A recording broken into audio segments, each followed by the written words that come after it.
The Brooklyn Nets have the potential to be the greatest defensive team of all time next year. I mean, we're talking about 2003, 2004 Detroit Pistons style basketball. This team has so many elite defenders, led by Mikal Bridges, who also averages like 28 points a game in a Nets uniform, by the way. We'll get a little bit deeper into that later in the video, though. But this team has so many elite defenders with Cam Johnson, Nick Claxton anchoring the defense down low. Ben Simmons, if he is back in form, look out. You got Royce O'Neal off the bench. Dorian Finney-Smith is like the third best defender on this team, which is crazy. And you got Dennis Smith Jr., who honestly is an afterthought with the amount of great defenders that this squad has. So we're going to be looking into that today, looking at, could this be the greatest defensive team of all time? Maybe, maybe not. Make sure to stick around for the full video. Hit the like button and hit that subscribe button. We're trying to hit 10K by the time the season starts. We're only like 130 away. So if you're one of the 96%, don't be. Hit that subscribe button and stick around for the full video. It'll really help us out in the YouTube algorithm. Now let's go ahead and get started. We'll talk about the superstar first. Mikal Bridges, 27 games in a Brooklyn Nets jersey and 27 games of domination. 26 points a game, 4.5 rebounds, 2.7 assists. Dude went to Brooklyn and just turned into a superstar. It's kind of wild, but he was putting up those great numbers on 48% shooting from the field, 38% from three on 7 attempts a night, and he was doing that in about 34 minutes per game. He came from Phoenix straight to Brooklyn, played 83 games this season, also averaged a steal and 0.6 blocks, and went from a role player to a superstar within the same season. I mean, it was crazy. He changed teams, obviously, but one day he was a role player, the next day he was the face of a franchise. He's also an elite defender, like we talked about, even though, it kind of took a little bit of a slack off once he came to Brooklyn and became the superstar. He's still a really good defender. You also have Nick Claxton here, the anchor of this Brooklyn defense. He averaged 12.5 points, about 9.5 rebounds last year. Controlled the paint, really. 2.5 blocks a game as well. It's tough to get a shot off over him. 30 minutes a night, shot at 71% from the field. The guy can play, and he is anchoring a Brooklyn Nets defense that, like I said, it's almost like we're talking about football with how good this team is defensively. I mean, they should definitely, without a doubt, be the best defensive team in the league this year. If not, Jacques Vaughn, job might be in jeopardy. I mean, look at the wing clamps. You got Cam Johnson, who is a really good wing defender at 6'7", can guard the 2 through 4 effectively. And then you also got Dorian Finney-Smith, who can guard any position on the court. We saw him do it in Dallas, and he's transferred it over to Brooklyn. Cam Johnson last year also played a little bit of offense, 16.5 points a game, about 5 rebounds, 2 assists.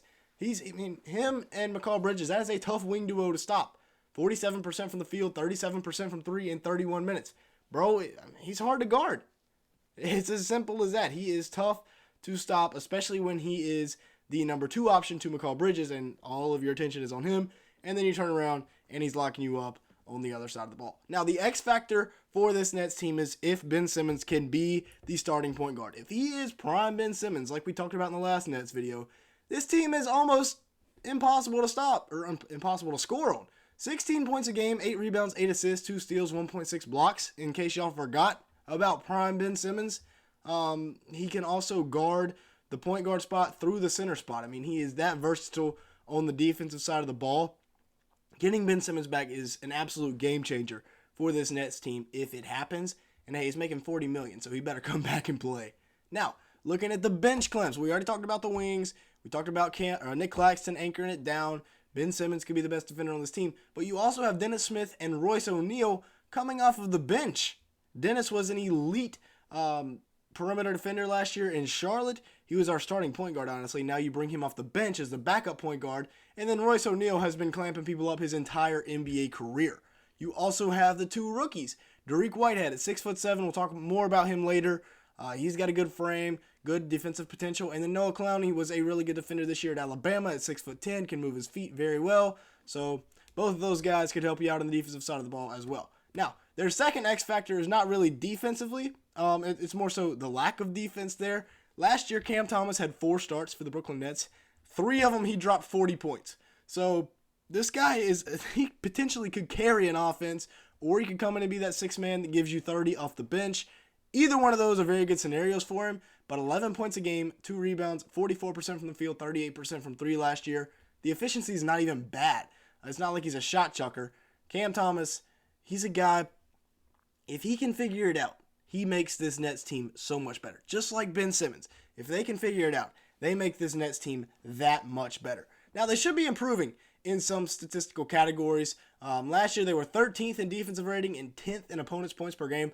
I expect them to be top 3 in both defensive categories this year. Like I said, they are just that deep. They have that many good defenders. It should be incredibly hard to score on them.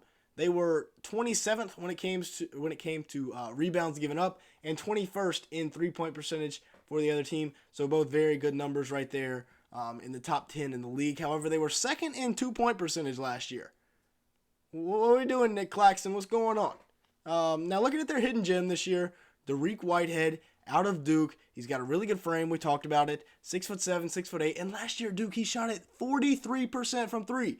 Now, expect a little bit of regression because the NBA line is a lot further than that college line. But he's a 6'8" wing. He's got great potential on both sides of the ball. He's been a 3-level scorer. If he didn't get hurt, he probably would have been a top 5 pick in the draft this year. That's how good he was coming out of high school. Now, let's take a look at the lineups. It's so much. Every single person on this team in this starting lineup has the potential to be a lead defender on a championship winning team. Instead, I'm not sure who the lead defender is going to be on this team, but if this is the best possible starting lineup for them day one, Ben Simmons at the point, Cam Johnson at the 2, Mikal Bridges at the 3, Dorian Finney-Smith at the 4, and Nick Claxton at the 5. You look around, and there is not a weak point on that team defensively. Ben Simmons is what, 6'10"? Cam Johnson about 6'6", 6'7", McCall about 6'6" to 6'8", somewhere in there. DFS, same range, and then Claxton a solid 7 foot. You better bring your big guys if you're going to come score in Brooklyn. It is going to be extremely hard to score on them. We could see them experiment with some Miami Heat style zones, just because of all their length. We will see. But they also got Dennis Smith Jr. off the bench, like we talked about, and Spencer Dinwiddie. Dinwiddie and Cam Thomas are going to have to provide all the scoring for them off the bench. And low-key, I like Spencer Dinwiddie coming off that bench because he can do kind of what he did in Dallas, play off of Dennis Smith Jr. Now, Dennis Smith is obviously no Luka Doncic, but Spencer Dinwiddie playing off of the ball, I think he can be very effective when he does that as well. And then Cam Thomas also, can go out there. I think he could be a 20-point per game. I seriously think he could be a 20-point per game scorer this year off the bench for the Nets if he, locks in, buys in, plays defense. You also got Royce O'Neal and then Darius Bazley, the free agent addition this offseason, coming in, potentially getting some burn at the backup center spot. Now, the others on this team, Dariq Whitehead, Noah Clowney, Lonnie Walker, all 3 of these guys could be getting minutes. Lonnie Walker probably will be getting rotation minutes from day one. Dariq, maybe not this year, but if not this year, he will be really good next year. Same thing with Noah Clowney. A lot of potential between those 2 guys that the Nets drafted this offseason. Really like their draft class, and I really like their free agency class between Dennis Smith, Darius Bazley, and then, of course, Lonnie Walker. Now, what are your thoughts? I mean, I legit think this could be one of the best defensive teams in NBA history. It'll be tough because of all the bucket getters in the league right now, but this team has all of the tools. Like I said, if Jacque Vaughn doesn't have this team top 5 in defensive rating and opponent's points per game, he needs to be investigated as the head coach. Maybe you need to throw somebody else in there because this team it has all the tools.